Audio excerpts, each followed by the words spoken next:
चुराने के लिए चोर चेला बन गया गुरुजी का। गुरुजी का चेला बन गया। गुरुजी बेचारे प्रसन्न, कोई बात नहीं, चेला चेली कोई होना चाहिए जो अंत समय काम करे, हाँ, भोजन आदि बनावे। गुरुजी प्रसन्न हो गए, चेला आ गया, कोई बात नहीं, निस्वार्थ भाव से आया है। बोले बेटा क्या नाम है? बोले पंडित राजा राम नाम है। अच्छा, बहुत सुंदर, कहाँ से आए हो? बोले हम तो पास के गांव से आए हैं, आपकी दिव्यता महानता सुन करके हमें बड़ा अच्छा लगा। सो गुरुदेव आप कृपा करें और आप कृपा करके हमारे यहाँ, मैं आपके यहाँ सेवा करने पधारना चाहता हूँ, आपका शिष्य बनूंगा अब आज से। गुरुजी ने मंत्र दे दिया, चेला बन गया। गुरुजी ने कहा कोई बात नहीं बेटा, मैं जा रहा हूँ, जरा संध्या बंदन करके आता हूँ, नदी स्नान करके आता हूँ। सो गुरुजी चले गए। गुरुजी ने सोचा परीक्षा लूं चेला पक्का है कि कच्चा। गुरुजी चले गए संध्या वंदन करने के लिए। तो चेला को तो पड़ी थी मणि को चुराने की, तो पारस मणि ढूंढने लगा, पूरे उनके आश्रम में पारस मणि ढूंढने लगा। मणि कहीं दिखी नहीं। अब जब मणि दिखी नहीं, बड़े परेशान हुए। मणि दिखी नहीं तो चोर सोचा कि कहाँ छिपा के रखे हैं, पूरा उनका आश्रम तहस नहस कर दिया मणि के चक्कर में। इतने में बाबा जी आ गए। बोले अरे भैया मणि ढूंढ रहे हो क्या?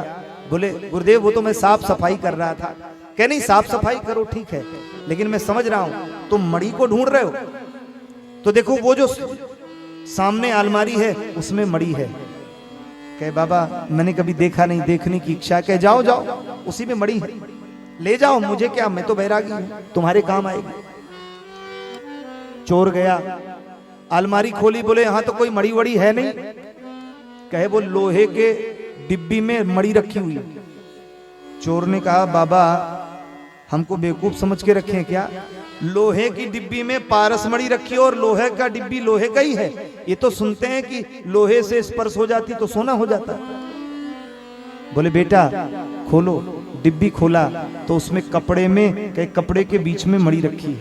हाँ, कहने का अभिप्राय ये है उस कपड़े के बीच में मणि रखी है, तो कपड़े में लपेटे होने के कारण वो लोहे का स्पर्श नहीं कर पा रही, जिससे वो सोना नहीं बन पा रहा।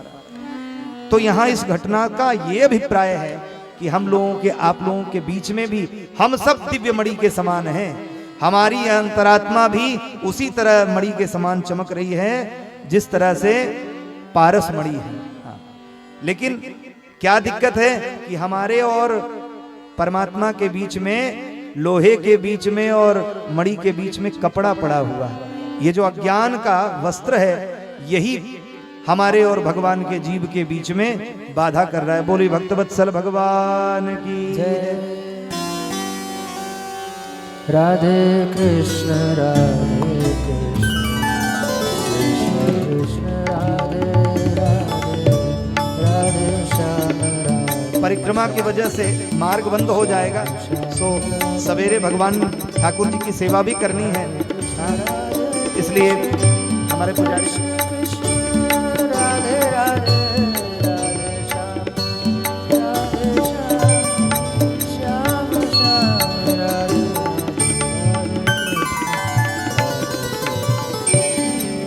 भगवान की बड़ी कृपा हुई। बोलो जय श्री कृष्ण। बड़े भाव से सब गोपियों ने पुकारा कृष्ण को। तो कृष्ण के बीच में और जीव के बीच में क्या है? ये माया का पर्दा ही तो हम लोगों को रोक रखा है।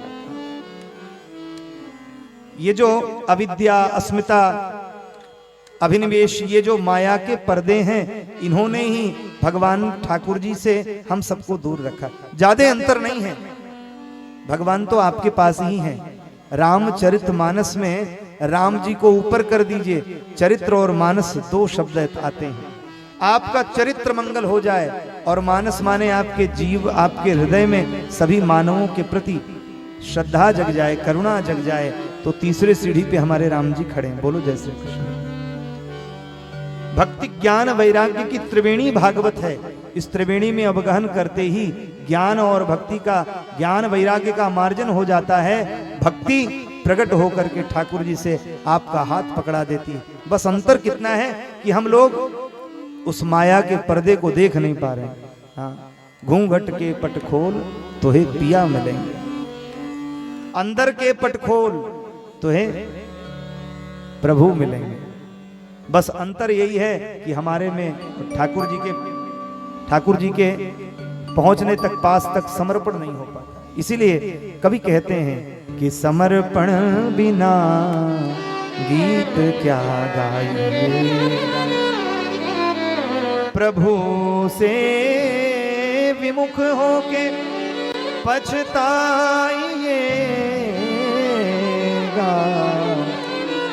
प्रभु से विमुख होके पछताइएगा। अजी रूठ कर अब कहाँ जाइएगा, जहाँ जाइएगा उन्हें पाइएगा, प्रभु से विमुख होके पछताइएगा। समर्पण बिना गीत क्या गाइएगा। हरि से विमुख होना ही सबसे बड़ा दुख है। हनुमान जी कहते हैं सुंदर कांड में कि प्रभु जब तब सुमिरन भजन न होई, कहा हनुमंत विपत्ति प्रभु सोई। बिना रामचरितमानस के, तुलसी दल के कोई भी शास्त्र पूरा नहीं होता हो। भगवान की कृपा है। गोपियां गई हैं भगवान कृष्ण को मनाते हुए, रास की क्रीड़ा के लिए निमित्त भगवान कृष्ण को बना करके, निमित्त मात्र गोपियां सब भगवान कृष्ण के श्री चरणों को प्रणाम करने के लिए ये रास करने आई हैं। काम ने प्रवेश किया है, काम तो दूर ही लटक गया। बोलो जय श्री कृष्ण। और जब गोपियों को लगा कि चलो इसी यमुना कालिंदी के किनारे मेरे वस्त्र को, हम लोगों के माया रूपी वस्त्र का हरण गोविंद ने किया था, उसी यमुना के पुलिन जल के पास मेरे गोविंद मिलेंगे, ये स्मरण हुआ। सो भगवान भी द्रवीभूत हो गए। सुखदेव जी कहते हैं राजन, फिर गोपियां जहां तक चंद्र की चांदनी छटा छटक रही थी, वहां तक अपने प्राण प्रियतम को खोजती हुई पहुंच गई यमुना के किनारे। कि पुनः पुलिनमागत्य कालिन्द्याः कृष्ण भावना, समवेता जुगो कृष्णं तदा गमन कांक्षिता। समवेता जुगो कृष्ण तदा गमन कांक्षिता।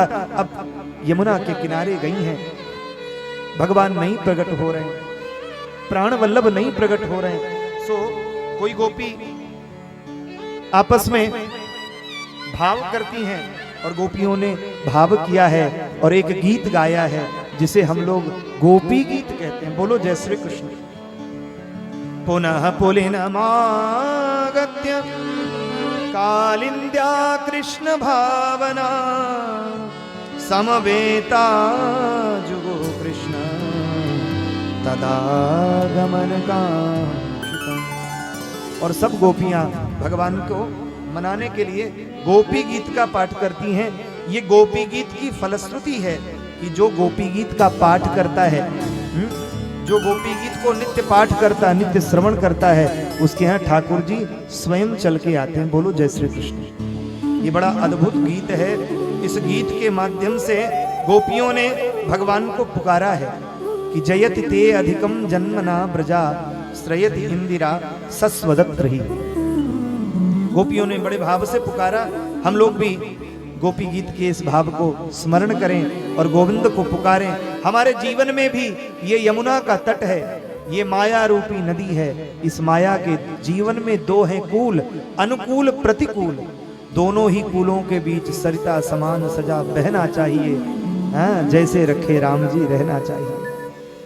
एक कूल होने का अभिप्राय है कि दूसरा भी तट होगा, क्योंकि जीवन में दो ही कूल हैं, अनुकूल घाट और प्रतिकूल घाट। जब हम अनुकूल घाट पे खड़े होते हैं तो हमें अनुकूलता लगती है, सुख की चैन की नींद सोते हैं। और जब जीवन में प्रतिकूलता आती, बाधाएं आती हैं, तो हम लोग बाधाओं के बीच में रहते हैं तो कष्ट पाते हैं, पीड़ित होते हैं। लेकिन फिर भी भगवान को सदैव स्मरण करना चाहिए। सुख दुखे समे कृत्वा लाभा लाभो जया जयो। सुख दुख में समान होना चाहिए। जब तक संभाव नहीं आएगा तब तक मुक्ति नहीं मिलेगी। ज्यादा पुण्य कर लोगे तो पुनः आना पड़ेगा पुण्य को भोगने के लिए, और ज्यादा पाप कर लोगे तो पुनः आना पड़ेगा पाप को भोगने के लिए, क्योंकि कर्म प्रधान विश्व रचि राखा, जो जस करहि सो तस फल चाखा। यहां गोपियां गई हैं और मोहन मदन मुरारी को बुलाती हैं, यमुना से पूछती हैं, कलरव करती हैं, पक्षियों से पूछती हैं, हाँ यमुना तुम ही बताओ मोहन कहाँ गया है, तुम भी चली गई हो, कहती है नील धारा। बड़ा सुंदर भाव करती हैं गोपियां और भगवान को याद करती हैं। हम लोग भी 2 मिनट बड़े भाव से जयति तेधिकम जन्मना ब्रजा श्रयति इंदिरा शाश्वत जयति तेधिकम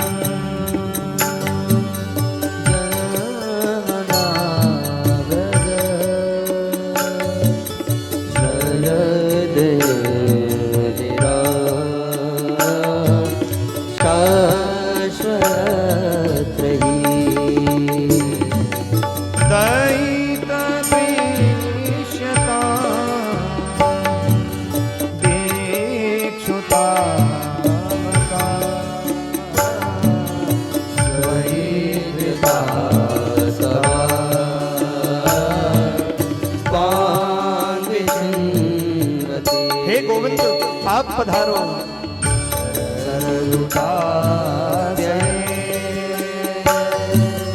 साधु जात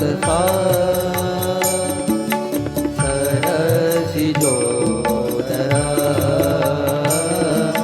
श्री मुषा दशा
सुंदर गोपी भाव है। ये पूरा 18 श्लोकों में गोपी गीत है। देखो, संपूर्ण भागवत का सार है रास पंचाध्यायी। बोलो जय श्री कृष्ण। संपूर्ण भागवत में 12 स्कंद हैं। इन 12 स्कंदों का सार है दसम स्कंद। दसम स्कंद का सार है रास पंचाध्यायी। रास पंचाध्यायी का सार है गोपी गीत, और गोपी गीत का सार है 19वां श्लोक। बोलो जय श्री कृष्ण। सब गोपियों ने पुकारा है, जयति ते अधिकम जन्म ना ब्रजा। आपके जन्म से हे श्रीमान, हे गोविंद, आपके जन्म से ब्रजभूमि जयति हो गई। जय जयकार हो गया ब्रजभूमि का। अथवा तो जयति ते अधिकम ब्रजः जन्मना तव। आपने धन्य किया इस ब्रजभूमि में जन्म लेकर के गोविंद। श्रयति इंदिरा सस्वदत्र ही। आपके सेवा में तो इंदिरा लक्ष्मी भी सदैव लगी रहती है। बोलो जय श्री कृष्ण। और हे गोविंद, आप कहां चले गए नन्हे नन्हे पैरों को लेकर के? आपको पता है गोविंद, जब आप अपनी माँ के आंगन में धूपती तपती बालुका में दौड़ते थे तो मैया क्या कह के बुलाती थी? अरे कन्हैया रुक जाए, अरे कन्हैया रुक जा, लाला जल जाएगो, पैर तेरे नन्हे नन्हे कोमल कोमल जल जाएगो। आपको याद है कृष्ण? मैया कहती थी कि माधव माधव, हे माधव मत दौड़ो। उन नन्हे नन्हे चरण कमलों को लेके आप कहां चले गए? उनको तो हम गोपियों के वक्षस्थल पर विराजमान करिए गोविंद। हे गोपाल कहां हैं? अच्छा, आपको लगता है कि हमारे अंदर भक्ति की कमी है? तो नहीं। हम तो चाहते हैं आपकी भक्ति करते करते हमारे प्राण निकल जाएं, लेकिन आपके नाम में इतना कमाल है। तब कथामृतम तप्त जीवनम कविभिरीडितम कल्मषापहम्। आपके गोविंद, आपकी कथा में वो ताकत है कि बड़े बड़े कवि कहते हैं तब कथामृतम, आपके कथामृत में कविभिरीडितम, बड़े बड़े कवियों ने कहा है कि ये सारे पाप तापों को नष्ट कर देते हैं। जब पाप समाप्त हो जाते हैं तो प्राण निकलते नहीं, निगोड़े प्राण निकल जाएं, हम आज ही इस शरीर को छोड़ दें। गोपियां बड़े भाव से गोविंद की ओर देखती हैं, ढूंढती। कोई गोपी कहती, गोविंद आपको याद है आप एक बार मक्खन चुरा रहे थे तो आपकी मैया ने आपके हाथ में करूले पहना रखे थे। भगवान जब मैया श्रृंगार करती थी तो कन्हैया को मणियों की कंगन पहना देती थी, कमर में स्वर्ण मणियों से जटित करधनी पहना देती थी और मुकुट मणि पहना देती थी, उसमें मोर पंख लगा रहता था। आपको पता है गोविंद, एक बार हम सब गोपियों ने आपको एक कारी कोठरी में बंद कर दिया था, और आपको नहीं मक्खन को बंद कर दिया था कि अब देखे कन्हैया इस कारी कोठरी में कैसे जाएगो, क्योंकि लाला को तो हवा से डर लगे, ऐसी भावना की थी हे गोविंद। लेकिन आपके करूले वहां भी चमक गए और आपको और कुछ दिखा ना दिखा, वहां भी मक्खन दिख गया। गोविंद आपको लीला याद है ना? आप उन हाथों को लेकर के कहां चले गए? आपको याद है गोविंद, जब पूरे ब्रज में आग लगी थी, दावानल लगा था, तो आपने मुझे हम गोपियों की रक्षा, हम गोप ग्वालों की रक्षा क्यों की? तृणावर्त से हमारे ब्रजमंडल की रक्षा क्यों की? अघासुर बकासुर बत्सासुर इन सब से क्यों बचाया? हे गोविंद, संपूर्ण प्राणियों की रक्षा करने वाले आप कहां चले गए हैं? हम आपके विरह व्यथा में व्याकुल हैं। गोपियां विविध भाव करती हैं। पति सुतान्वयात भ्रातृ बांधवान नति विलंघते त्यच्युतागता। अरे आपको पता है, मैंने पतियों को छोड़ा, भाई को छोड़ा, और तो और बच्चों को छोड़ा, सबको छोड़ करके आपके श्री चरणों में आए हैं। गोविंद आप कहां चले गए? इस प्रकार से भगवान भांति भांति से भगवान को रिझाती हैं। रहसि संविदम हृक्षयोदयम प्रहसिताननम प्रेम वीक्षणम। हम आपसे प्रेम की भिक्षा मांगते हैं गोविंद। आप तो प्रेम के सागर, करुणा के सागर, आप आओ ना गोपाल। और ऐसी भावना करती हैं, समर्पित होती हैं। जहां समर्पण आया, अरे भगवान से रहा नहीं गया। श्री सुखदेव जी कहते हैं राजन कि यत्ते सुजात चरणा मुरुहं स्तनेषु भीता सनयैः प्रियदधि महि कर्कशेषु कितेना तवीतमतसित् म्यथतेन किं ते उर्पातभिर्भ्रमतिभिर्भवतायुषां। भगवान से रहा नहीं गया तो तेना तवी, नटनागर भगवान सहस्र शेष साई भगवान पीतांबर लहराते हुए, हाथ में बंसी, कमर में कटकाचनी और मोर माथे पे मोर मुकुट और इतने सुंदर लग रहे हैं। वरहापीडं नटवर वपुः कर्णयो कर्णिकारं बिभ्रदवासः कनककपिशं वैजयन्तीं च मालाम् किरन्ध्रान वेणुरधर सुधया पूरयन् गोपवृन्दैः वृन्दारण्यं स्वपदरमणं प्राविशत गीतकीर्ति। भगवान प्रकट हुए हृदय मालिन, देख करके गोपियां हर्षित हो गई हैं। अब तो सब ने भगवान कृष्ण को अपनाने के लिए दौड़ पड़ी। भगवान कृष्ण, एक गोपी पंखा झल रही है, एक गोपी भगवान को टेढ़ी दृष्टि से टकटकी लगा के देख रही, मानो खाए जाएगी। भगवान ने कही, क्यों रे गोपी, ऐसे काय को देख रही है? बोले नहीं, मैंने बहुतों के लिए सुना है, बहुतों से सुना है कि कोई कृतज्ञ भी होता है, कोई प्रेम करने वाले से प्रेम न करे, कष्ट ज्यादा दे, उसे कृतज्ञ कहते हैं। हाँ। कि आपसे कोई आपको बड़ा सम्मान दे और आप सम्मान के बदले उसको ठगें, हाँ, वो कृतज्ञता है। तो हम सब गोपियां आपके पास आई और आप हमें ठग करके भाग गए, ये ठीक नहीं गोविंद। जीव चार प्रकार के होते हैं, आत्मा रामो पूर्ण कामो, आत्मा राम पूर्ण काम, आप्त काम, गुरुद्रुह। तो आप कौन से हैं? आप आत्मा राम हैं, पूर्ण काम हैं? हाँ? आप किस तरह से हैं? निष्ठुर हैं? हे गोविंद, आपसे हम लोग बात नहीं करेंगे। गोपियों का प्रेम, गोपियों का समर्पण देख करके गोविंद मुस्कुराए और भगवान महाराज के लिए ब्रह्मा जी की ओर दृष्टि डाले तो ब्रह्मा जी की 6 महीने की रात्रि आ गई। बोलो जय श्री कृष्ण। ब्रह्मा जी के एक दिन में 15 रजिस्टर्ड इंद्र बदल जाते हैं। बोलो जय श्री कृष्ण। हाँ, ब्रह्मा जी के एक दिन में 15 इंद्र बदल जाते हैं। अब सोचो, और एक मनवंतर 15, एक कल्प में एक इंद्र बदलते होंगे। इस प्रकार से अनंत संख्याएं बताई गई हैं। कहने का कुल मिला के ये भाव है, भगवान ने दिव्य महारास का प्रस्तुतिकरण किया है।